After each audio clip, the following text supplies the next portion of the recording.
primeira questão, que se encontra no que é o Espiritismo. Número 129. Allan Kardec. Deus criou o mal. Será que foi Deus que criou o mal? É uma pergunta que todo mundo questiona. Se existe o mal, foi Deus que criou. Nós temos a tendência de culpar sempre a Deus. Então, Deus nos deu o livre-arbítrio. Deus nos deu a condição de nós edificarmos esse ser que somos. Deus nos deu essa liberdade de escolher. O mal é o desvio do caminho real.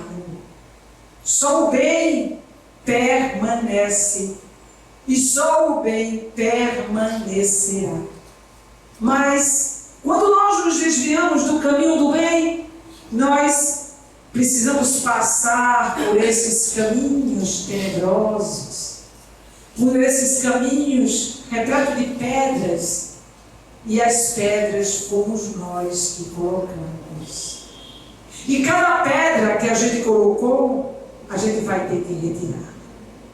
Não tem como a gente fugir da lei, porque a lei é a justiça de Deus. Vejamos como os Espíritos nos falam.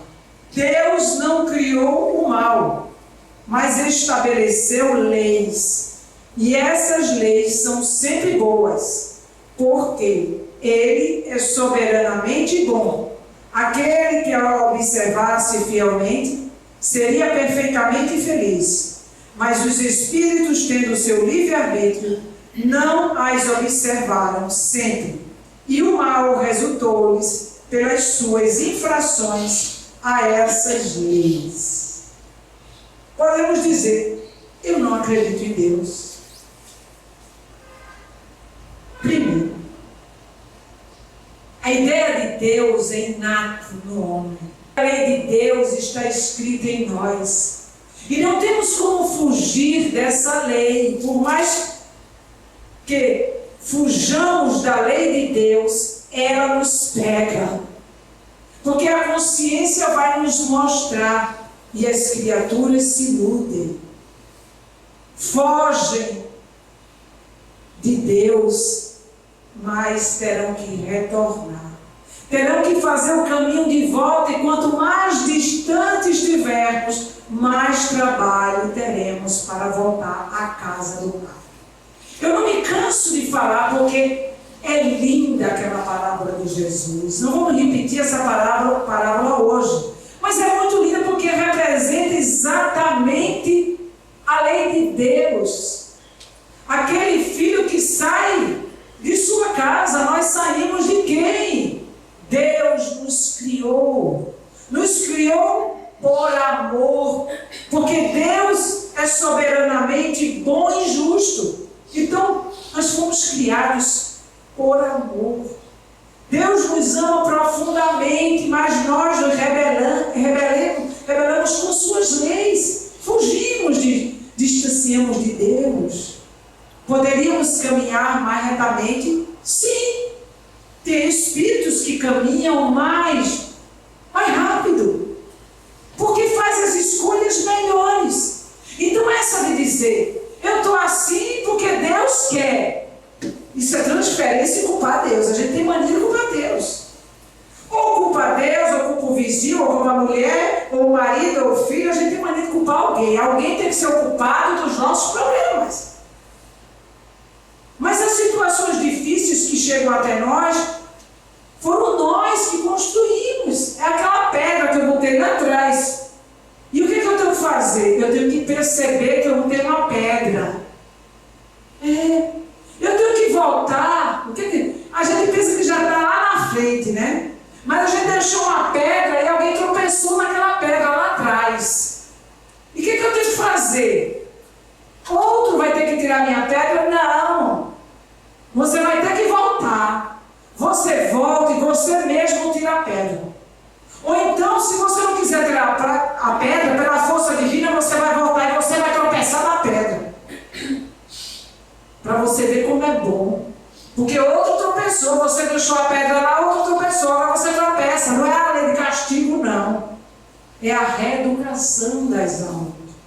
É a reencarnação que nos permite revivermos.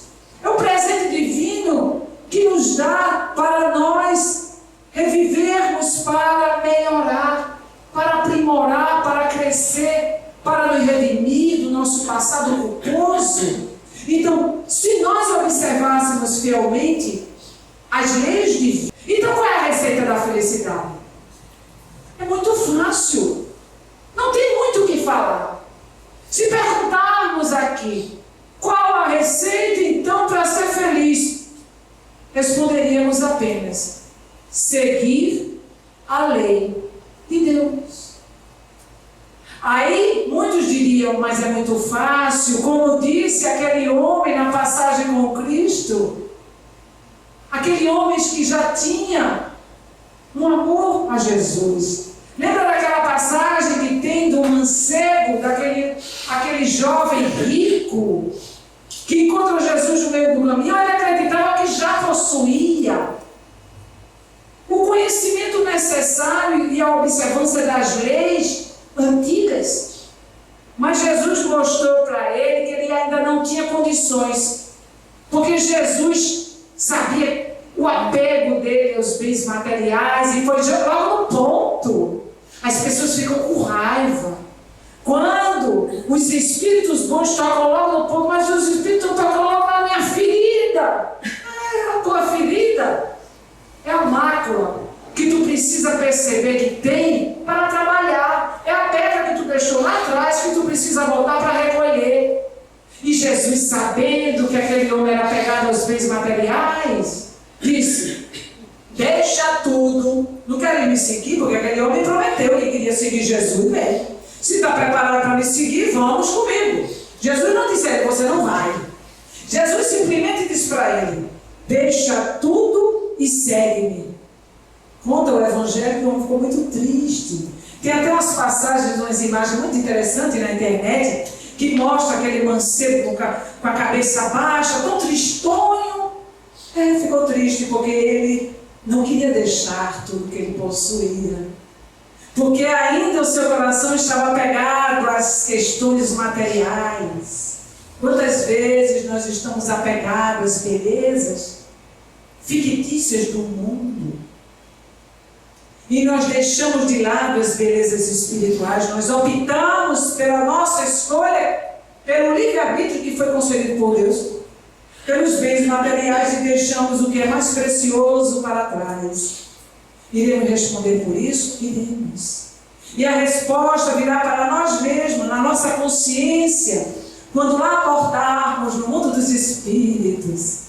Tiveste tanta oportunidade. Conversaste com aquelas almas queridas que te levaram com as mãos amorosas à casa espírita. Quando lá chegaste, não aproveitaste os ensinamentos que foram lá ministrados. Não valorizaste esse conhecimento que é obra de Jesus. Porque hoje estamos revivendo na terra esses ensinamentos. Jesus nada escreveu, nada. Mas a sua fala se perpetuou até os tempos atuais. E se pegarmos obras que falam desse mestre, talvez desconhecido para a grande maioria das criaturas, porque não podemos penetrar ainda nessa alma grandiosa que é o mestre. Se formos milhares de livros, encontraremos que fala de Jesus, mas fala da maneira que a criatura vê, porque cada um está numa condição e nem todos têm capacidade de ver a grandeza do Mestre. Poderemos pegar as suas passagens evangélicas e tirar de forma exterior e não entendermos absolutamente nada e acreditarmos que aquela fala de Jesus está ultrapassada. quando as passagens evangélicas trazem um profundo ensinamento espiritual. De uma passagem pequena do Evangelho, podemos tirar lições grandiosas que nos traz a atualidade. E hoje o Espiritismo vem nos convidar a viver o amor. E se observarmos a lei de Deus, não iremos sofrer, porque essas dificuldades são as infrações que nós cometemos contra a lei. Quem não anda a favor do vento vai sofrer. Já experimentou correr contra o vento? Quando a gente vai correr, que o vento está a favor, a gente vai, acha tudo muito bom. A mesma coisa a ladeira, né? Mas quando vai subir a ladeira, cansa, mas para descer a ladeira, como o povo diz, todo santo ajuda. Correr a favor do vento, a gente vai rápido, mas vai correr contra o vento?